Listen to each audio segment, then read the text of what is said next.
Hey guys, it's Logi Logi Dev, and I know there's really something uncertain in this video. That is me showing my face. Well, I have decided to show my face instead of showing those kind of animations and showing pictures, because I thought that like I could connect more with you guys, and I'm not getting that much of views in my videos. So yeah, YouTube algorithm. Anyways, I decided to show my ugly face and yeah, continue with the video and all. And don't worry, like my you don't have to see my face if you're not interested to see it. Like my face would just be at the right corner of the screen, at the bottom right corner of the screen. So yeah, you guys don't have to worry about anything. Whoop, lol. Anyways, yeah, let's get on with the video. Let's get on with the tutorial that we were continuing with, and yeah, let's build a 3D game.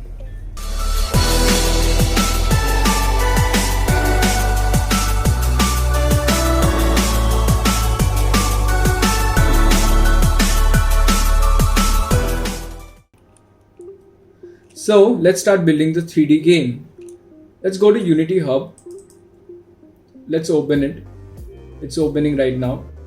So as you can see that we are in the projects section. So we have to make a new kind of project, obviously. So let's click on new. And okay, like it's asking for a project name. Okay, by default it's new Unity project. So yeah, we are not going to keep it by the default project name. Let's change it into Tap Tap Dragon. Like this name is kind of nice, lol.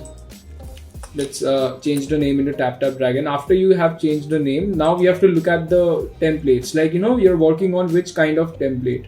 So we are going to make a 3D game, like a 3D like platform game for Android devices, for mobile. Basically for Android devices, not for iPhone. I don't like iPhones. Lol. Anyways, so yeah, let's click on Universal Render Pipeline. I don't want to make it into 3D template because the rendering of this template is really nice. Like it can like render properly in all kinds of devices. So yeah, let's select Universal Render Pipeline, because you get a lot kind of you get a like a lot of nice effects like bloom, and you will understand later after we make this game. So yeah, let's select Universal Render Pipeline, and yeah, it's good for all kind of devices because it will get rendered easily. So yeah, you can choose 3D or Universal Render Pipeline. It depends on you. So I'm just going to select Universal Render Pipeline. So yeah, let's click on Create. It's opening right now. Let's give it like 5 minutes because my computer is really slow. So guys, as you can see that the interface of the Unity game engine has opened in front of us, and we have an example scene in front of us. Let's check it out. So as you can see, like this example scene is just to make you guys understand that what is Universal Render Pipeline used for. As you can see, there are you can see the shader graphs, the beautiful lighting effects, and the shadow and all. So yeah, like this is just an example scene. So anyways, let's start building our game, and let's delete the example scene. We don't need it anymore. So yeah, let's delete the example assets and all. Yeah, let's delete everything. And yeah, let's delete the example assets. Yes, delete it. Let's delete the the existing scripts and all. Yeah, let's delete it. And as you can see that we have a beautiful empty scene right in front of us. So yeah, let's start making the game. Now like you guys will be thinking that now it will be complicated and all.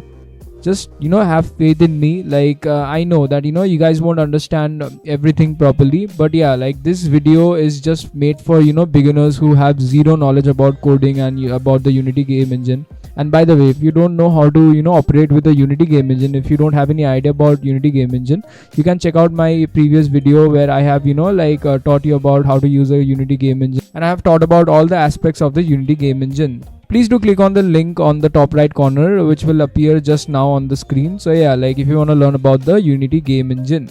So anyways, let's start building the 3D game now. And as you guys know that we are building the 3D version of Floppy Bird. Lol, I can't say it. I can't say Flappy Bird. I can't say that because because of copyright and all. But yeah, we're going to build something like that. Capsule. Let's take a capsule, I guess. Let's take a capsule. Okay. So as you can see, we have taken a capsule. and let's bring it up in front of the camera. Lol. Okay, it looks really nice. Lol. Anyways, so we have a capsule, and let's name it as player. Let's rename it as player.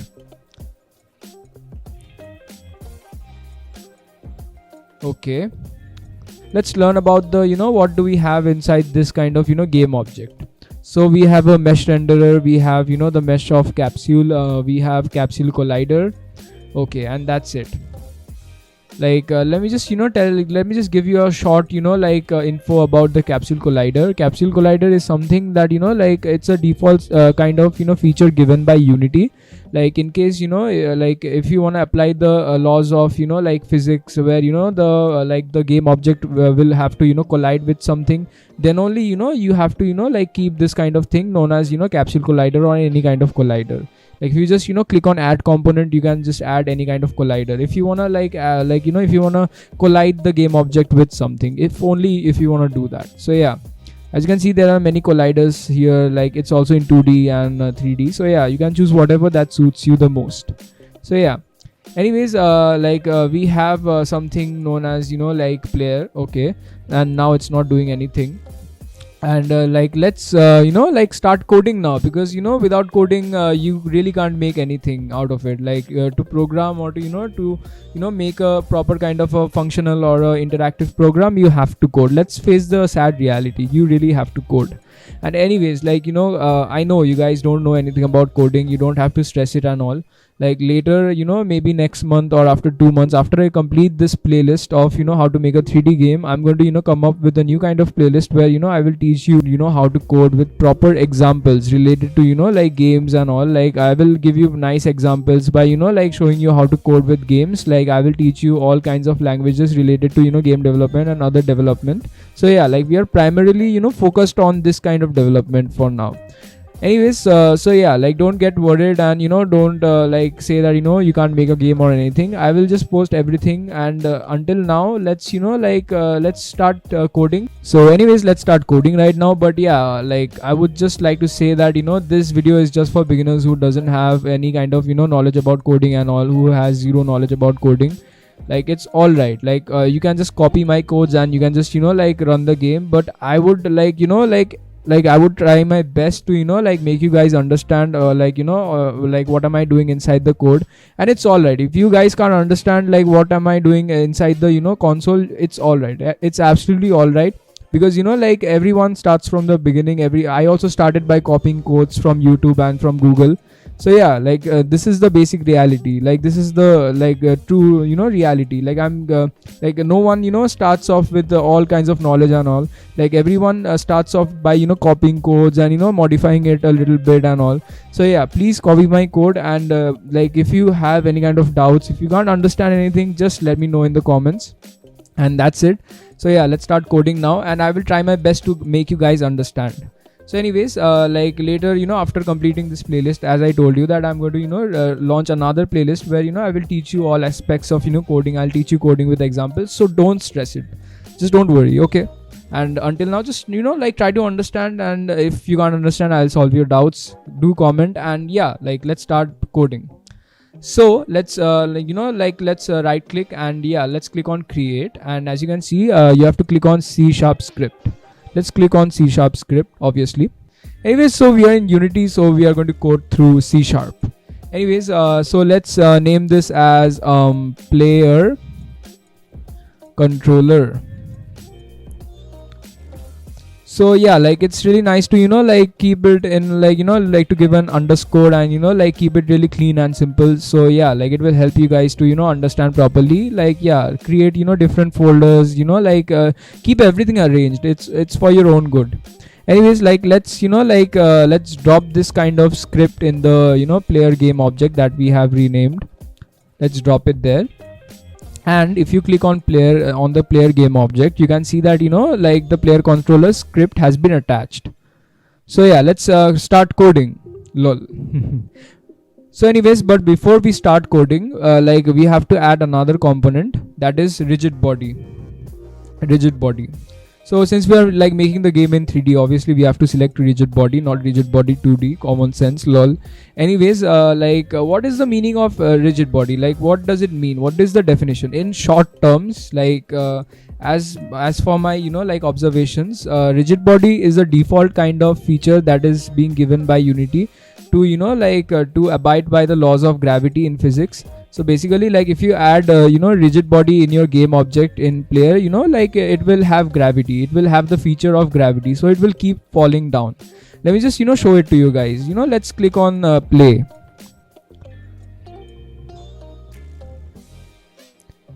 So as you can see, if you go back to the scene, it's falling down, it's continuously falling down. So yeah, like you have given gravity to this thing, and like it's really cool, lol.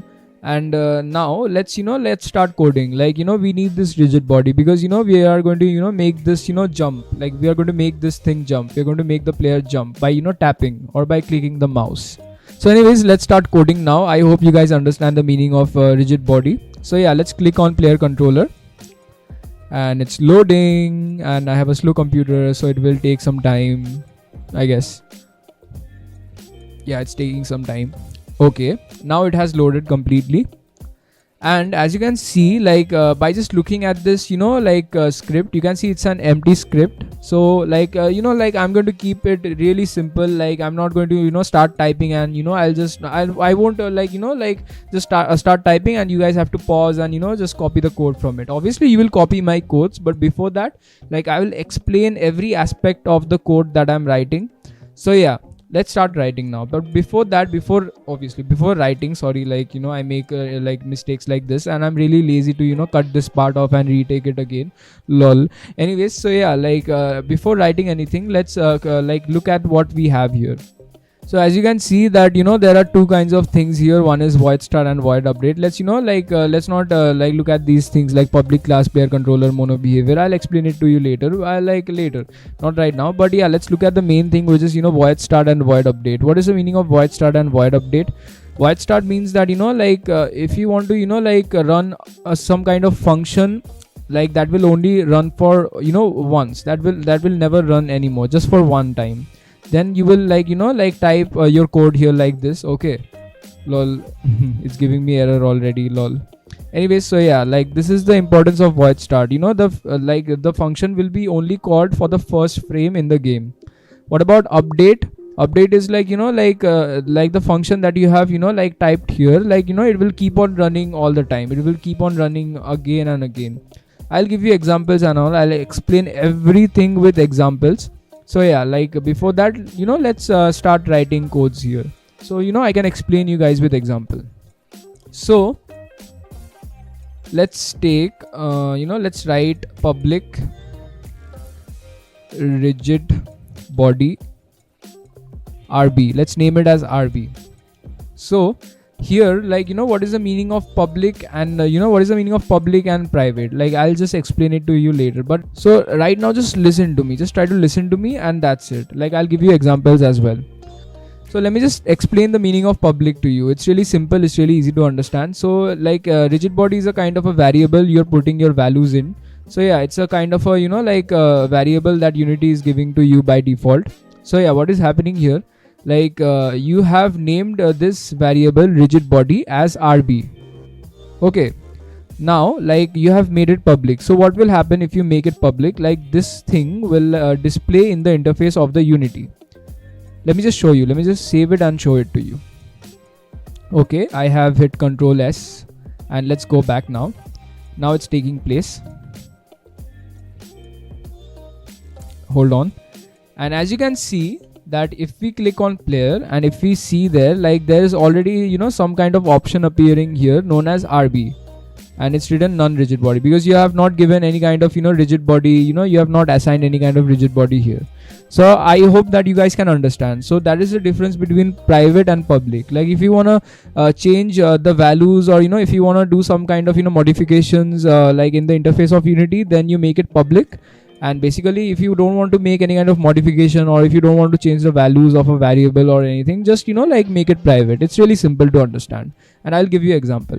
So as you can see that in the console, here I have made it public. That's why you can see the RB here, you can see it here, in the player controller script, that you can see it here.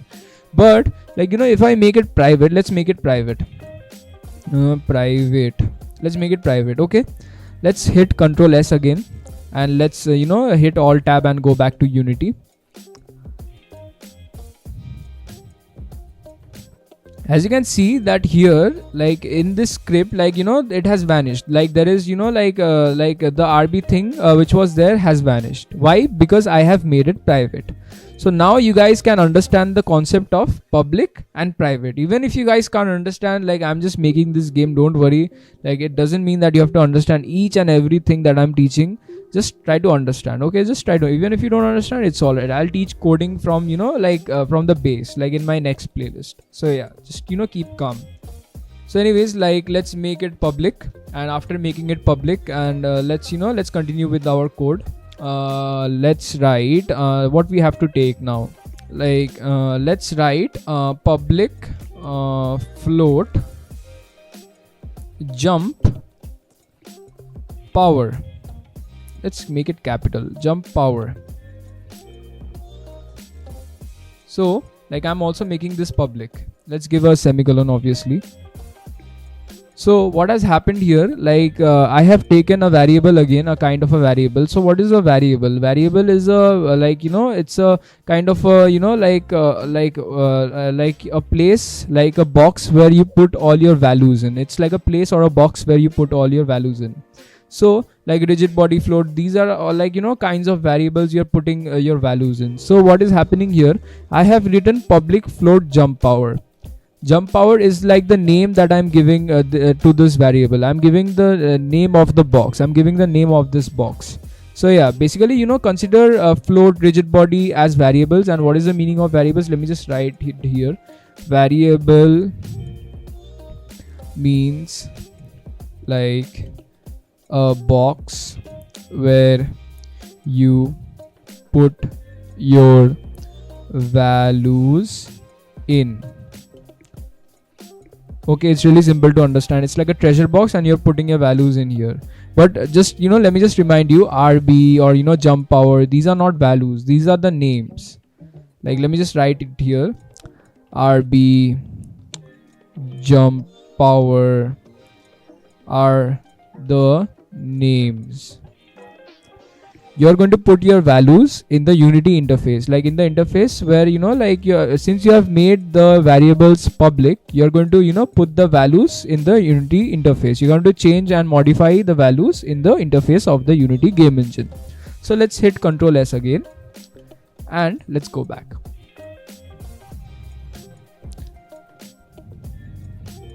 And as you can see, we have two things here. One is RB and one other one is jump power. And as you can see that you can assign some kind of values and things here. So as you let's look at the first one. Let's look at this first one, which is RB, which is rigid body. So you guys know what is the rigid body. So it's asking for us to assign a rigid body. So let's add a rigid body. Drag this rigid body and put it here. And now this the script has the rigid body of the player. The script has the rigid body of the player. It's really easy to understand. Now before changing the values of your jump power, obviously we have to make a function. We have to create a function where the if you press this kind of button, if you press this thing will happen. The player will jump. So to do that, we have to code, obviously. Then we can change the power of the jump. We can change it, we can modify it. But yeah, how will we do that? It's simple maths. It's simple mathematics. So yeah, let's go back to the console. So let's make our player jump. Let's make our player jump. So to do that, we first at the first frame, obviously we have to refer our rigid body. So our computer or the CPU or the console can identify that our game object has a rigid body. So what we are going to do, we are going to type RB. See, it's already referring this to us. So let's hit enter, is equal to get component. rigid body. That's it. Oh damn. So that's it. Like in here, in this code, in this line of code, what has happened, let me just write it here. You have referred your rigid body here. I mean not your. Let me just make it more specific. The player's rigid body here. See, it's really easy to understand. Now let's write we have already mentioned that see that our player has a rigid body, and it has identified our rigid body. Now we have to make our player jump. So how we are going to make our player jump. Let's start writing the code here in void update, because we are not going to jump for once. We're going to use this function again and again, because in start, the code is only called for the first frame of the game. We have to write our code which we want to repeat in the update section, because we have to make the player jump all the time, right? You want to make the player jump all the time. You don't want to make your player jump just for once, right? So let's write if input dot get mouse button down. Don't worry guys, I'm going to explain every kinds of thing that are happening here. Let me just write the code. If input get mouse button down, rb dot velocity is equal to vector 2 dot up into jump power. Okay, we have successfully written the code. Yeah, and let me just explain all the things that I have written. So the meaning of this first code is that if I press my mouse, then this kind of thing will happen. This code will run. If I press my mouse, then this line of code will get executed. So I hope you understand the meaning of the first line. Now let's look at the second line that I've written. rb.velocity. What is the meaning of rb.velocity? And as you have seen that we have already named our rigid body as rb jump power are the name. So we have already named our variable rigid body as rb. That's why we have written, instead of writing rigid body, we have written rb.velocity. So what does velocity mean? You guys know the meaning of RB. I have just explained it to you. So what does velocity mean? Velocity is the default kind of setting which has been, it's a default kind of a function or a code that has been, given by Unity. It means that a kind of a force will be applied to this rigid body. So to define this kind of velocity, to define what kind of a force that this rigid body will react to, or what kind of force will the game object will react to, we have written this kind of line. What we have written here, vector 2 dot up. It means that let's know the meaning of the word vector 2. Vector 2 is again a function that has been given by Unity by default. It means that your game object will react to a kind of a force, Now what is the meaning of this dot up? This means that it's specifying the console that you want your game object to react to an upward kind of force if you press your mouse. And it's written here into jump power. What is the meaning of this into jump power? As you have seen that I have written here public float jump power. I'm going to add this value here. So if I write in the interface of the Unity, if I write 8 or 10, then it's going to get multiplied with this force, and it is going to get mathematically calculated, and then it's going to react. The force will be like that. But if you write lower values in the jump power, then obviously the force will be the strength of the force it will be low. I hope you understand. If you write higher values, then the strength of the force will be high. If you write lower values in jump power, then the strength of the force will be low. It's really easy to understand. So anyways, I hope you guys understand the meaning of this line. rb.velocity, it's getting defined by this kind of function, or this kind of thing that I've written. Like vector 2 dot up means it is an upward kind of an force, and into jump power multiplied by jump power, it means that like the values that you are putting it will get multiplied with the force. And if you write higher values, then it will be a it will be a more powerful kind of a jump. And if you write lower values like 1, 2 or anything like that, or negative, then the it will be, and like it will be, the strength will be low, and like it won't be, the jump will be really weak. Or like if you write in negative, obviously there will be no jump, lol. Instead it will float, the game object will start floating. So anyways, let's hit Control S, and let's hit Alt Tab, or let's just click on it. Okay, now it's compiling, and now it's going to run. Okay, so like let's give the jump power to 5. Let's make it 5. And let's just get away a bit from this scene, and let's just make the game scene here, so it will be easier for us to see. And yeah, let's hit on play. So as you can see that like while I'm clicking my mouse, then the player is jumping in mid-air. So yeah, like if I don't click my mouse, then the player will fall down, as you can see. But if I click my mouse rapidly all the time, you can see the player is going up again. I hope you guys can understand. So yeah, like that's it. Like that's how you make the player jump. And like yeah, it's really interesting, right guys? Like like I hope you guys can understand the codes that I've written. And yeah, I'm going really slow. And to all the pro coders and the pro programmers, I'm really sorry guys. Like this video is meant for beginners. So yeah, I'm going really slow. So yeah, this is the second part of my video, and I will keep it until that, because I'm keeping all the videos really short, because I know like I also have a patience of a carrot, because like after every 5 minutes when I study, I start to yawn. So yeah, I don't know if it's the same with you guys, lol. So yeah, like that's how you make the player jump. Let's hit on play again. Like it's really fun, lol. So yeah, as you can see, the player is jumping. Wow, lol. Isn't this interesting? Anyways, so yeah, like that's all for this video, and yeah, we will continue with our game in the next part. Sloky Dev signing off.